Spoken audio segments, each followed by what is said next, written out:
Lancy Reeves hadn't planned on moving into a neighborhood like this. It wasn't part of some long-held dream or a vision board fantasy about white picket fences and trimmed lawns. The decision had been practical, calculated, even clinical.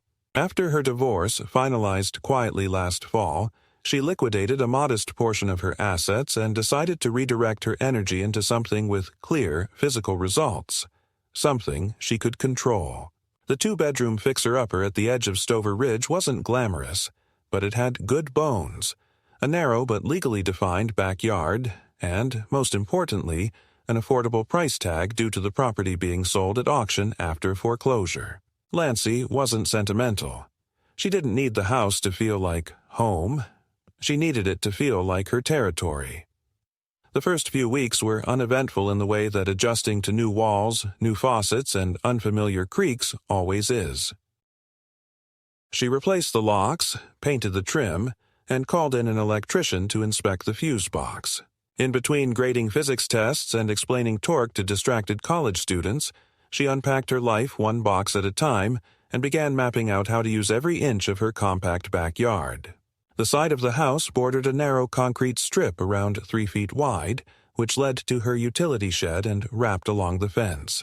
According to both the closing documents and a survey she personally commissioned after moving in, that concrete strip was fully on her lot, hers to use and protect. It wasn't until the end of the third week that she met Karen. It was a Saturday morning, and Lancy had been crouched near the edge of her shed, inspecting a cluster of moisture-damaged boards when she heard a faint clearing of a throat behind her. Turning around, she saw a woman standing near the low fence that divided their properties. She was dressed in white from head to toe, as if she had just walked out of a tennis match she hadn't actually played, immaculately maintained, with short-cut, silvery blonde hair and a visor that gave her a strange sort of artificial cheerfulness. Her name, she said, was Karen Atwood, and she welcomed Lancy to the block with a practiced smile that barely stretched her lips. Karen's tone was pleasant at first, neighborly even, but the conversation shifted with subtle sharpness when her gaze wandered to the concrete path. "We've always used that walkway as a service path," she said casually, like she was commenting on the weather. "You probably didn't know. The previous owner let me park our trailer there when we were renovating the side of our house. It was always considered neutral ground." There was no malice in her voice, but there was a tone. Entitlement wrapped in practiced nicety. The kind that was easy to dismiss in the moment, but impossible to forget later. Lancy offered a neutral smile and replied simply, "The survey says it's within my lot. I'll be using it for storage and access to the back garden." Karen didn't argue. She didn't raise her voice.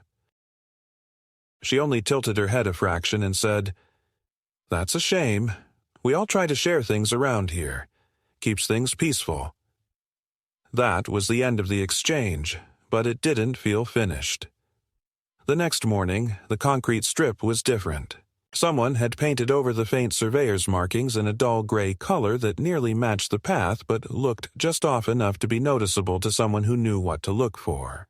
In their place, a new line had been drawn in darker paint, shifting the boundary by nearly a foot into Lancy's yard.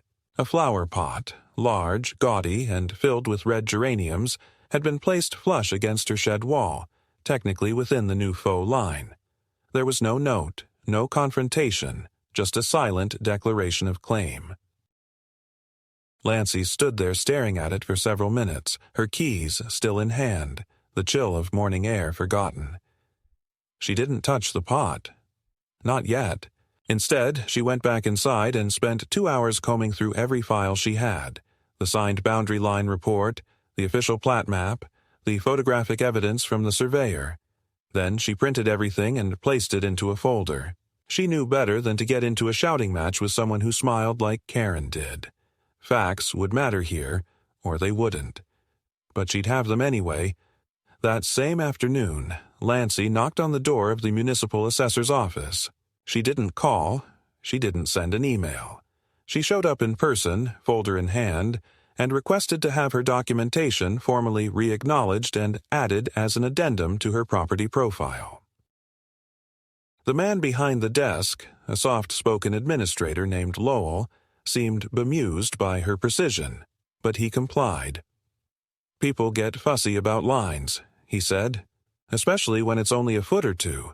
You wouldn't believe the calls we get." She just nodded, choosing not to elaborate. When she returned home, the flower pot was gone.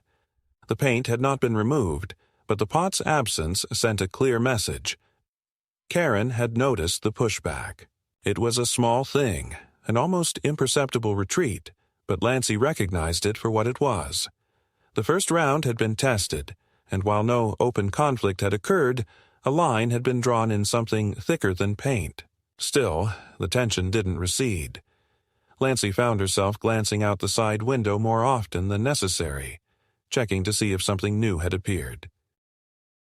One evening, after coming home late from campus, she found small indentations in the gravel along the edge of the strip, like someone had walked there repeatedly and purposefully. The next morning, a bag of garden mulch had been dropped just inside her side gate, not blocking access, but clearly not hers. She didn't touch it.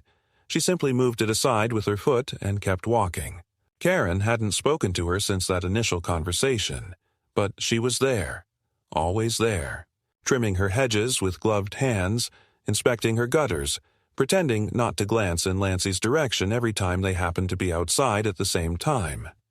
It was performative civility, polite theater masking a slow encroachment. And while most people might write it off, ignore it, or try to keep the peace with half-laughs and feigned confusion, Lancey had already made up her mind. She didn't play social chess.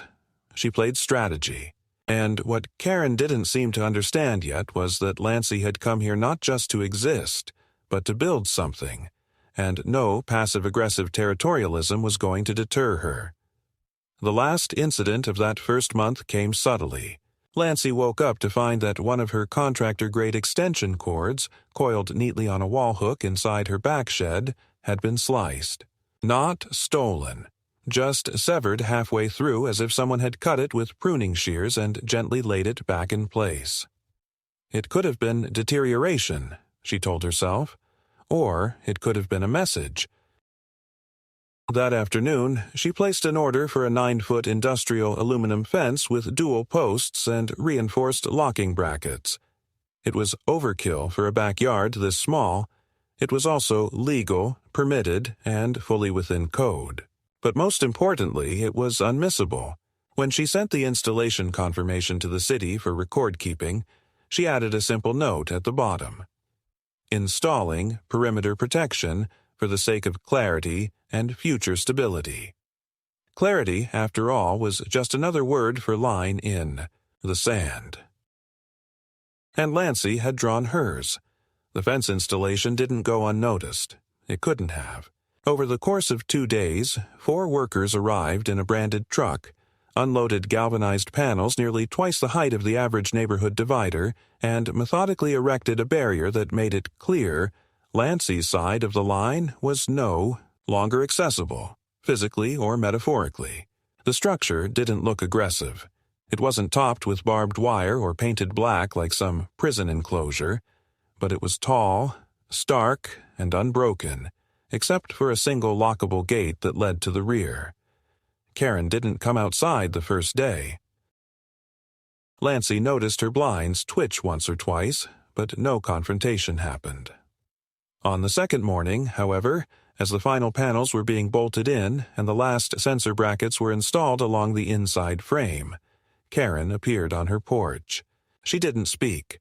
She simply stood there holding a mug, watching in silence as the structure wrapped its final edge along the path that had once been shared only in her mind. That afternoon, Lancey received her first official complaint, not from Karen directly, but from the city's administrative office, forwarded via email. The language was neutral but unmistakable in tone. A resident had reported that her new fence created an unwelcoming atmosphere and possibly obstructed shared utility access. Lancey replied immediately, attaching the stamped building permit, the approved elevation plan, and a notarized statement from the surveyor who had assessed the boundaries 6 weeks prior. She kept the tone polite and professional, as she always did, but concluded with one firm line. The fence lies fully within my property and complies with Municipal Code 6.12.7 on privacy structures. Any further inquiry should be directed to the Permits Department. She didn't expect a reply, and she didn't get one. That should have been the end of it. In a rational world, it would have been. But Lancy was learning, quickly, that people like Karen didn't operate within rational frameworks. They didn't seek truth or resolution. They sought leverage, advantage, emotional surrender masked as neighborly negotiation. 3 days after the fence was completed, Lancy came home from campus and noticed that someone had left a bag of potting soil and a small potted plant right at the edge of her back gate. There was no note, no tag, but it was positioned in such a way that it looked deliberate, as if someone had reached just far enough to place it without crossing the threshold. She didn't touch it for hours. Eventually, as dusk fell and the shadows lengthened across the yard, she lifted the bag and pot using a rake and dropped both into the bin. The next morning, things escalated. At precisely 6:32 a.m., the motion-activated perimeter alert along the fence's north edge triggered. It wasn't loud, just a short beep, designed to notify the owner if anyone approached or leaned against the fence. Lancy had installed the alert more for her own peace of mind than actual security. She didn't want to wake up to find someone pressed against the panels painting over them or throwing trash. But that morning, when she checked the playback on the internal monitor, what she saw was both surreal and oddly comical. Karen, fully dressed, crouched near the edge of the fence pressing a paint roller along the bottom panel through the slats.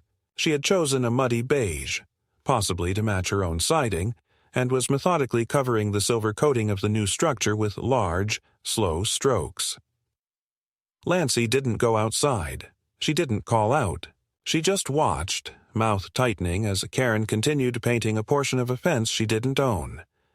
After a few minutes, Karen stood, observed her work with a satisfied nod, then disappeared back through her own gate. Lancy documented everything, downloaded the video, took still frames, logged the time. She didn't file a police report that day, but she did notify her legal contact, an attorney she had consulted previously regarding her property documents, and requested a formal cease and desist letter be drafted. She didn't want confrontation. She wanted a record. Paper trails didn't shout. They didn't slam gates. They just waited quietly, patiently, until they were needed. Later that week, the real hit came, and it was bureaucratic. Lancy opened her mailbox to find a letter, not from the city, but from a private property inspection firm contracted by the local utility board. It claimed that they were conducting a neighborhood review of access paths for maintenance equipment, and that her recent construction may have impacted existing access rights. The wording was vague, but the intent was clear. Someone had contacted them. Someone wanted to initiate a chain reaction. If not a forced removal of the fence, then at least enough pressure to make Lancy rethink its existence. She called the number listed in the letter and calmly asked what triggered the inspection.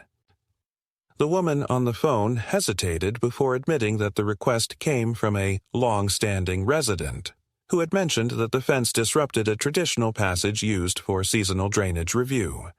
It was, of course, complete fiction. Lancy didn't argue. Instead, she filed a Freedom of Information Act request to view the original complaint form, citing her right as the affected property owner. Within 72 hours, the redacted form arrived. The handwriting was familiar. Karen's signature wasn't there. She had used her husband's name, but the phrasing, the details, the tone were all unmistakable. It wasn't about access or drainage. It was about control. The letter was the catalyst, but what happened next confirmed that Karen's campaign wasn't passive anymore. One night, Lancy came home and noticed that the power indicator light on her fence's electrical alert system wasn't glowing. Normally, the sensor ran on a closed, low-voltage loop and flashed a steady green to confirm it was active. But tonight, there was nothing. At first, she thought it might be a blown fuse or a drained backup battery. She checked the panel. intact. The wiring, untouched, but when she examined the small converter box mounted just inside the rear gate, she saw it.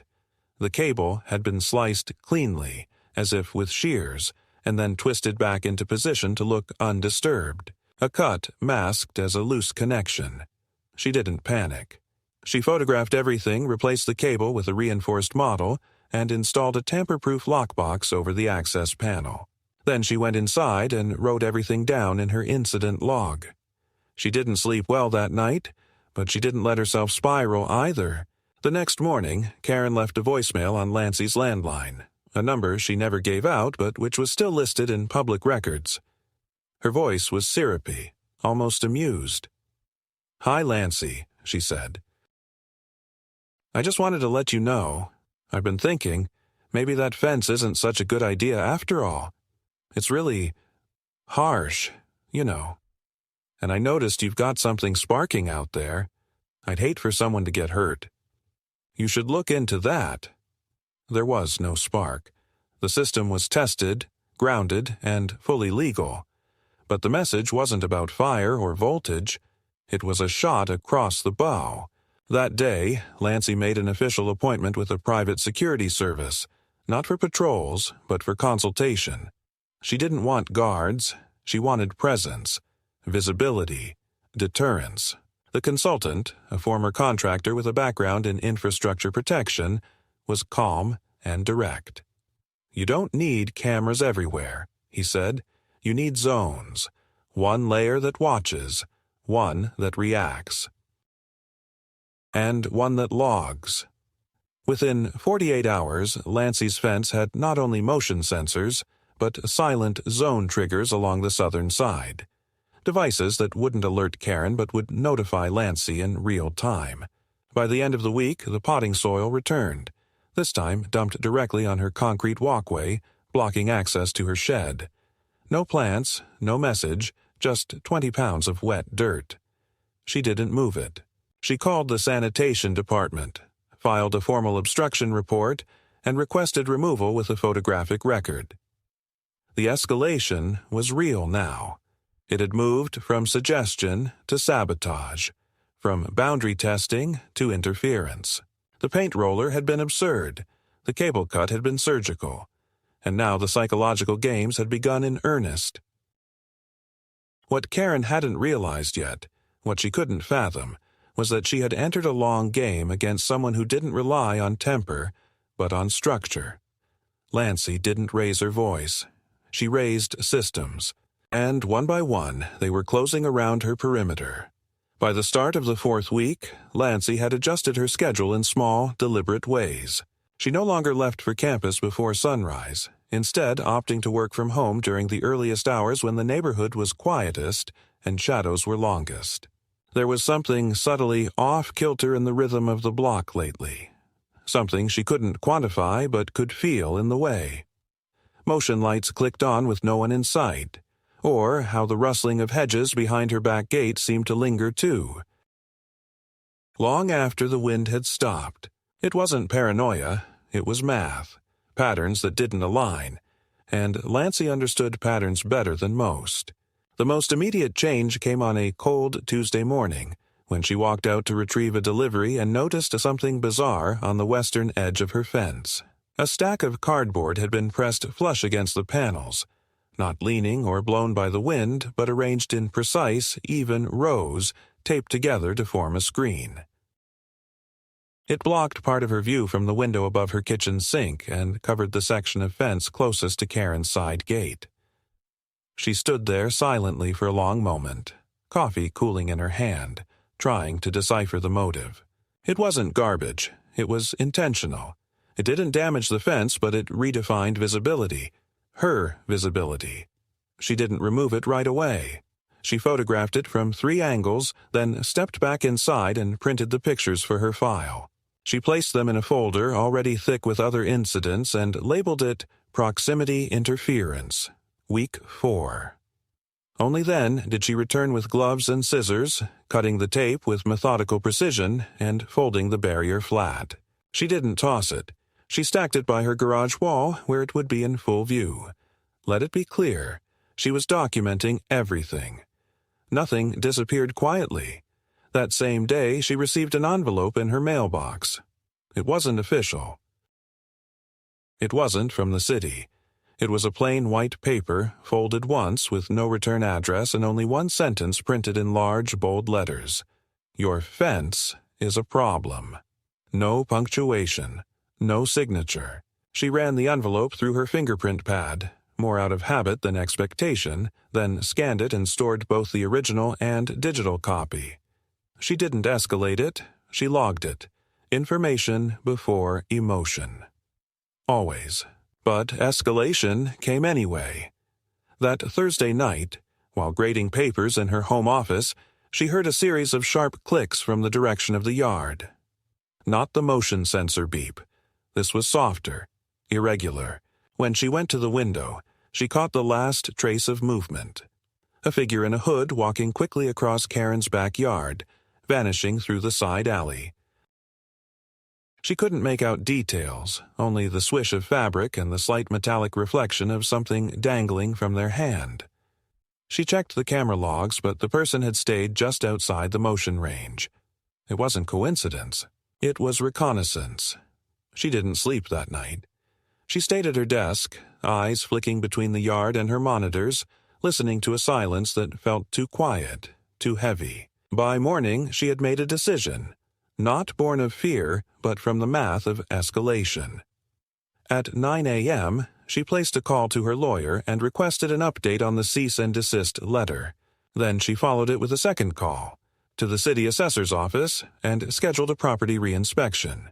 Not because she doubted the lines, but because she wanted redundancy. A paper trail so thick no amount of neighborly gaslighting could poke holes in it. The inspector arrived 3 days later. An older man with steady eyes and a slow gait, he made 2 full passes around the perimeter, used a laser tool to mark every key coordinate, and confirmed what Lancy already knew. Her fence was correct, her sensors were legal, and the property line hadn't shifted a single inch. But, as he wrapped up, he said something that lingered. "You're not the first one to get complaints from over there," he said, nodding toward Karen's yard. "We've been here before. Just don't let her bait you into anything she can twist." That's her game. Lancy didn't reply. She didn't need to. She understood already. That weekend, the conflict moved to another level. Saturday morning began with silence, followed by something almost laughably absurd. 3 lawn chairs, a foldable table, and a sun umbrella appeared outside Karen's side of the fence, pressed right up against the boundary. Karen and 2 other women, faces unfamiliar but demeanor unmistakably similar, sat sipping iced tea while chatting loud enough for their words to float over the barrier like smoke. It wasn't the volume that bothered Lancy. It was the content. "I heard she's military," one of the women said, chuckling. "That explains the perimeter obsession." "No, she's a scientist," Karen replied, voice oozing performative sweetness. "Paranoid types, you know. Always afraid someone's watching them." The others laughed, clinking their glasses. Lancy stood by her kitchen counter, watching through the slats of her blinds. The conversation wasn't accidental. It wasn't idle gossip. It was projection, weaponized implication meant to isolate, to mock, to wear down the will to resist. But Lancy didn't flinch. She didn't pull the blinds shut. She simply watched, logged the timestamp, and added a new entry to her folder. Verbal hostility via social staging. Week 5. That night, the umbrella was gone. But the chairs remained. On Monday morning, Lancy noticed a smear across one of her camera lenses. It wasn't dirt or rain. It was oily, deliberate. When she reviewed the footage, the motion log showed nothing. Someone had approached at an angle that avoided detection. She wiped the lens clean, repositioned the camera, and logged the incident. Then she added a second camera, this one with thermal overlay and a wider range. She didn't announce it. She didn't post signs. She simply expanded the reach of her sight lines. If someone wanted to play blind spots, she'd remove them all. 2 days later, things turned invasive. It happened just after sunset. Lancy was closing her side gate when she heard a faint scraping sound, soft, metallic, like stone against steel. She turned and spotted it. A small wire hook hanging from the top edge of her fence, curved just far enough to snag anything moving past it. There was a fabric thread still caught on the tip, red and synthetic, like from a jacket sleeve or glove. Someone had been climbing. She didn't hesitate. She called the police, not with panic but with clear, recorded detail. When the officer arrived, she provided the hook, the thread, and the camera footage from earlier that day showing a shadow near the fence around 3:18 p.m. The officer, a young man with the look of someone used to mediating domestic spats and dog complaints, took notes carefully but offered little else. "You did everything right," he said. "But without a clear ID or witness, there's not much we can do unless it happens again. I'll file the report and keep your property flagged for drive-bys." Lancy nodded. She hadn't expected more, but she wasn't done. That night, she reinforced the fence with a secondary internal grid, a low-voltage shock system permitted under city code, designed to discourage climbing or forced contact. Not lethal, just persuasive. It connected to the main panel via a delayed activation sequence and was hidden from view unless you knew what to look for. She tested it herself, adjusted the amperage, and then slept for the first time in days. The next morning, Karen's lawn chairs were gone.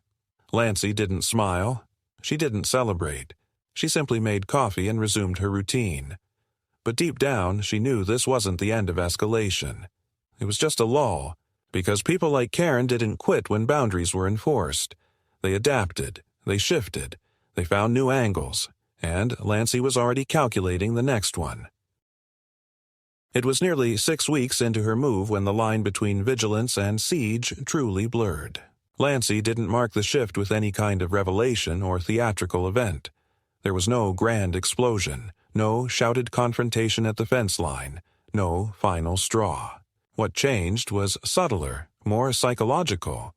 A creeping certainty that this wasn't a temporary neighbor dispute but a long-term power game. One in which tactics mattered more than temper and where silence could be louder than shouting. Karen had gone quiet, deliberately so. Her previous antics had become less frequent, but they hadn't stopped. Instead, they evolved. One morning, Lancy noticed that her mail had been tampered with. The envelope containing a statement from her bank had been slid open at the top and resealed so cleanly it would have gone unnoticed if she hadn't been in the habit of checking for signs of tampering.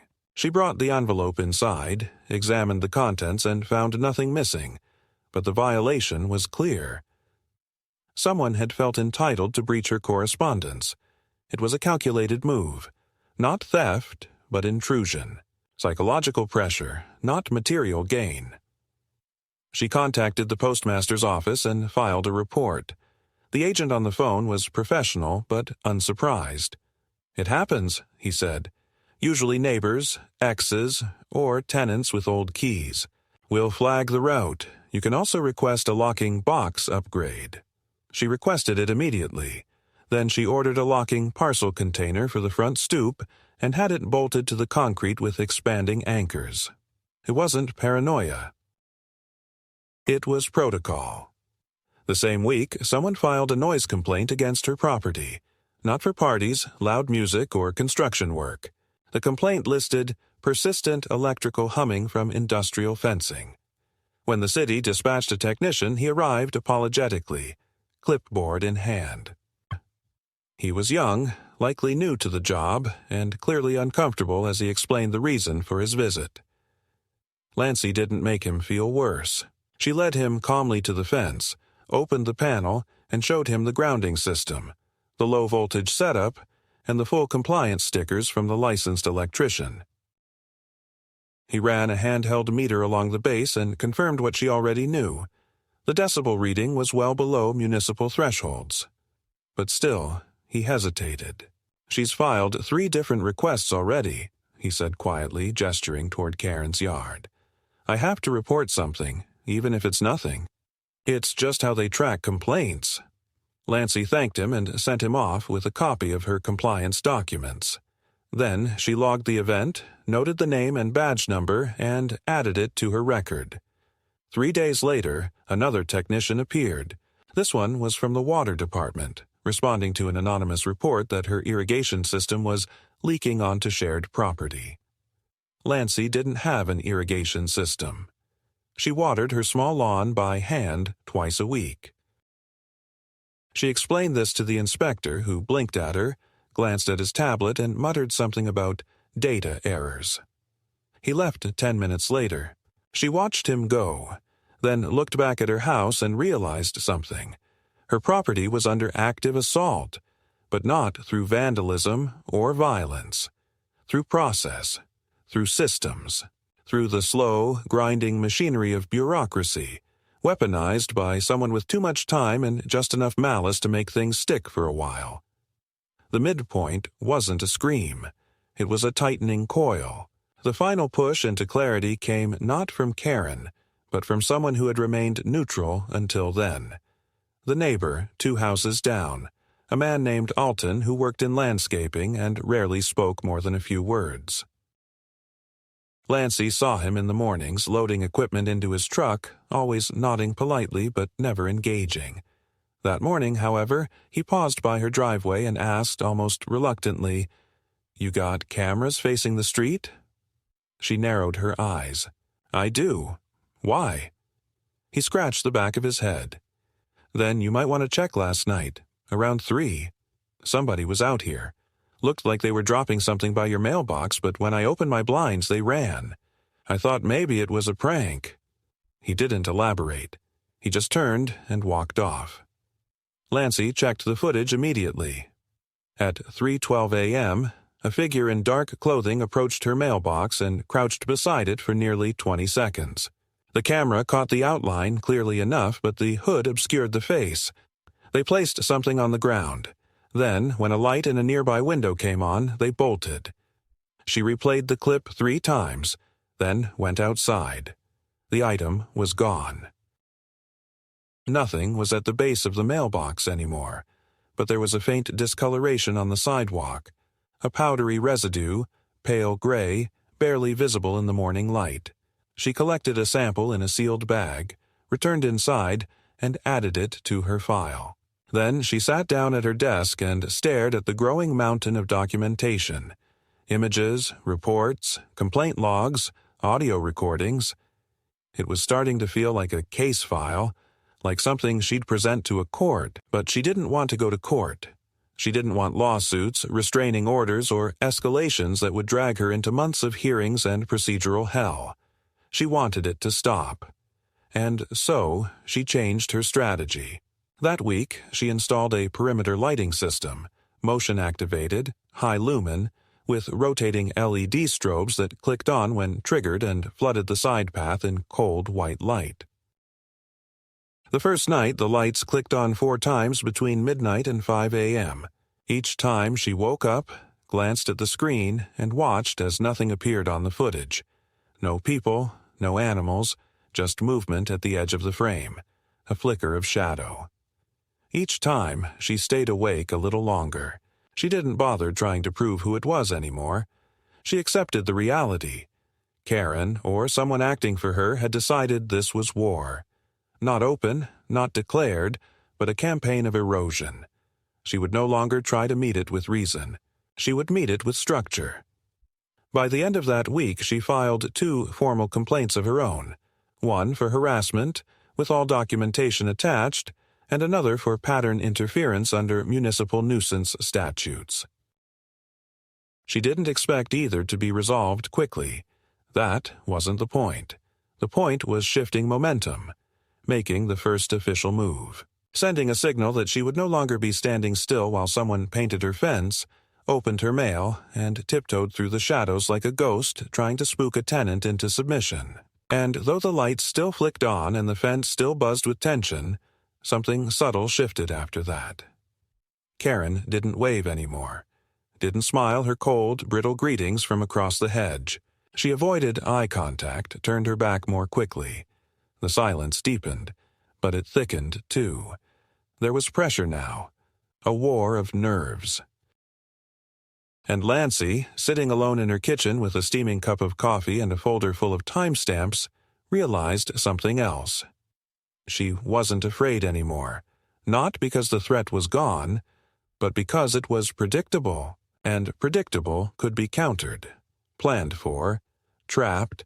The game had changed, and so would her responses. The shift from psychological games to physical confrontation didn't happen with a bang or a window shattering in the night. It came instead through accumulation, slow and suffocating, like water seeping beneath a doorframe until the rot blooms, invisible and permanent. It began with silence, but not the peaceful kind. A silence manufactured, artificial, too thick to breathe through.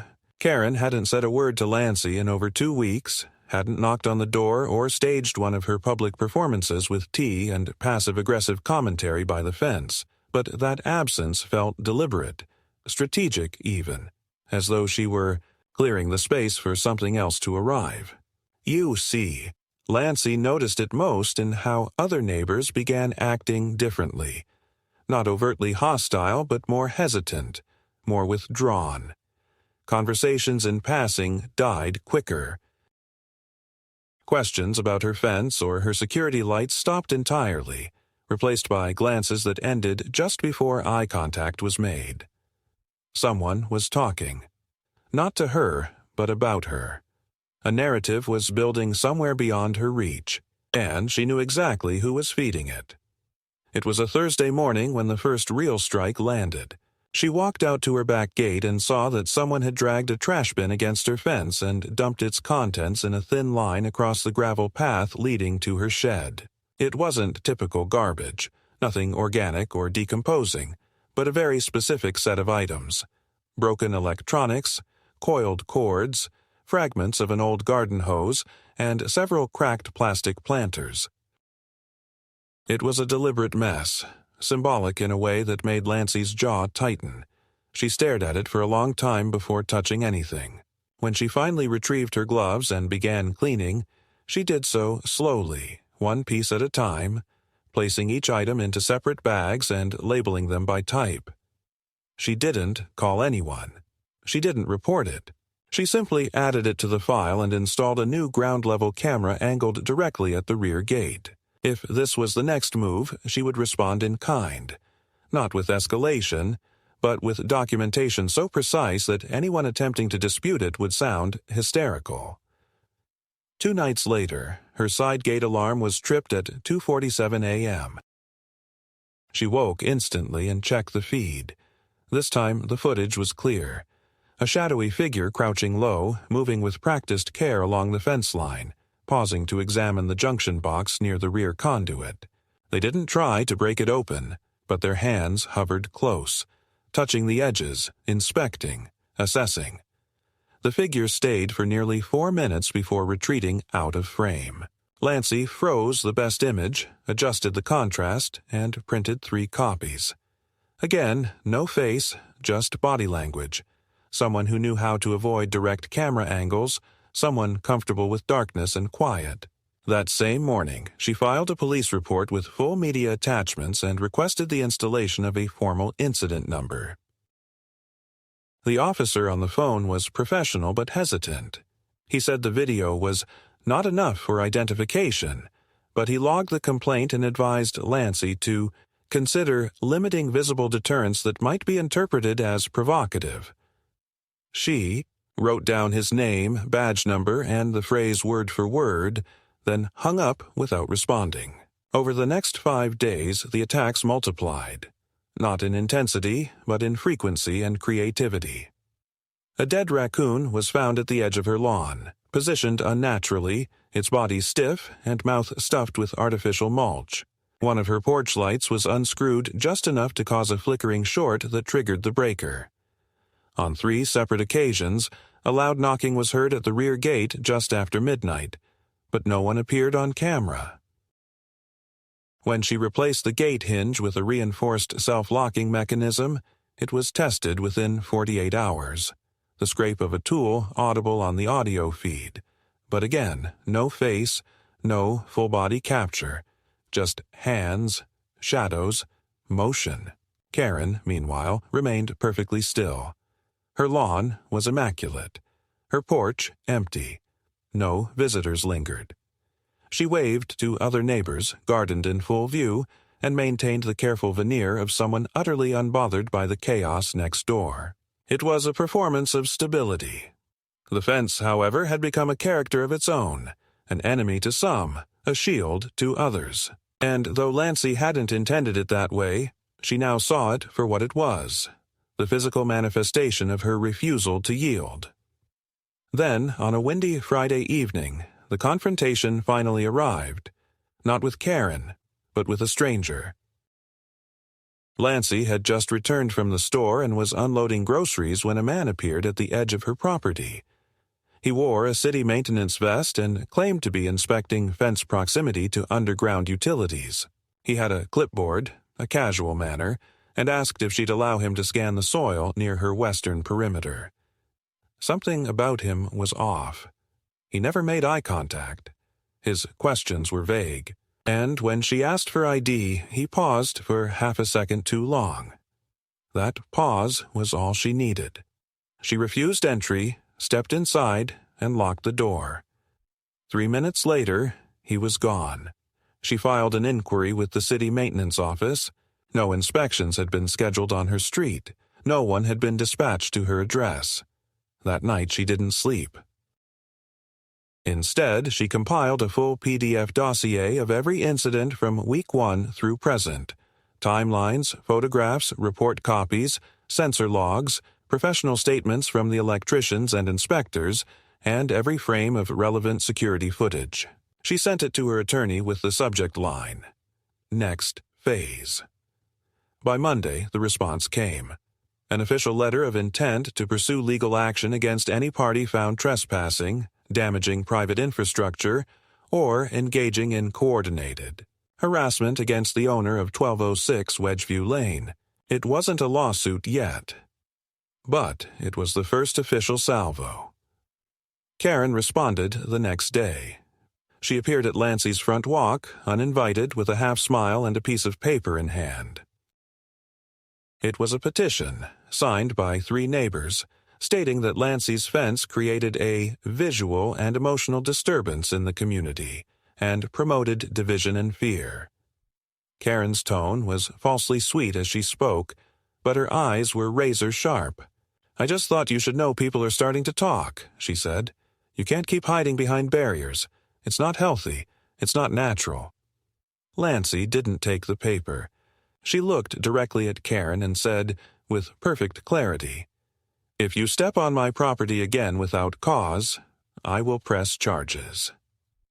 Karen's smile broke just slightly at the edges. Then she turned and walked away. That evening, Lancy received a message from her insurance provider. An anonymous tip had been submitted claiming that her electrified fencing system posed a fire risk and violated regional energy code. Her provider initiated a precautionary evaluation and temporarily flagged her policy for review. It was an expensive inconvenience, but she was ready. Within 48 hours, she submitted all certification documents, electrical permits, contractor sign-offs, and voltage compliance statements. She attached photographs, and she added a simple sentence. This system was installed in direct response to ongoing trespassing and vandalism targeting the property owner. Documentation available on request. The flag was lifted within the week. But Karen had made her move. And now, Lancy would make hers. She didn't retaliate with threats or countersuits. She escalated with visibility. The next week, she hired a licensed surveillance company, not to patrol, but to document. They installed 2 mobile towers on the corners of her property, each fitted with infrared sensors, wind and motion-sensitive lighting, and AI-enhanced analytics for recognizing repeat behavior patterns. It was industrial-grade infrastructure, silent and cold, and it made her house look less like a residence and more like a compound. Neighbors complained. 2 wrote anonymous letters. 1 knocked on her door and suggested mediation. Lancy thanked them, closed the door, and adjusted her perimeter algorithm to flag future movement on the west side within 20 inches of the fence. She wasn't angry. She was finished waiting. And Karen? Karen stopped coming outside at all. For the first time since Lancy moved in, her yard went quiet. But quiet, she'd learned, was never the end. It was just another tactic, and she was no longer playing the same game. She was winning it. Spring unfolded quietly that year, not with celebration or sudden peace, but with a kind of exhausted stillness that settled across the neighborhood like dust on a battlefield after the smoke had cleared. Lancy didn't expect applause, didn't want a parade of apologies or vindication from neighbors who had stayed silent during the worst weeks. She had never fought for their approval. What she wanted, and finally began to feel, was distance. Not just the physical kind measured by fence posts and camera ranges, but the emotional buffer that comes from surviving something corrosive without letting it consume your internal structure. Her days became less about responding and more about maintaining. The sensors remained active, but the alerts slowed. The cameras still rolled, but the footage showed little more than delivery vans, swaying trees, and the occasional curious raccoon. Karen, once the axis of chaos, had become a shadow behind closed blinds. No more gatherings, no more flyers or passive-aggressive committee notes. The petition was never spoken of again. Her yard grew wilder by the week, not unkempt exactly, but no longer the surgical display of dominance it once had been. Lancy spent her mornings working outside now, not because she felt safe, but because she no longer felt hunted. She rebuilt the trellis on the north wall, reinforced the shed, and even planted a slim line of junipers along the inner edge of her fence. It wasn't beautification. It was insulation, a soft barrier to replace the psychological one she'd had to construct in her mind during every stage of escalation. The lawsuit never materialized. The insurance flagged her file for review once more, but her documentation was so extensive, so procedurally ironclad, that it was cleared within days. Her attorney called less often. The logbook grew dusty. That didn't mean she let her guard down, but she allowed herself moments now. Coffee without checking the monitor. Evening walks without scanning every parked car twice. Laughter, even, once or twice, real, not brittle. The restraining order remained in place, though there were no further violations. Karen's husband eventually left, moved into a condo closer to his work, according to rumor, and for several weeks, Karen's house sat empty during the day. Then, one evening, a new sign appeared in her yard. For sale, discreet, placed low. No ceremony, no open house. Within a month, the blinds were pulled for good, and a moving truck backed into the driveway.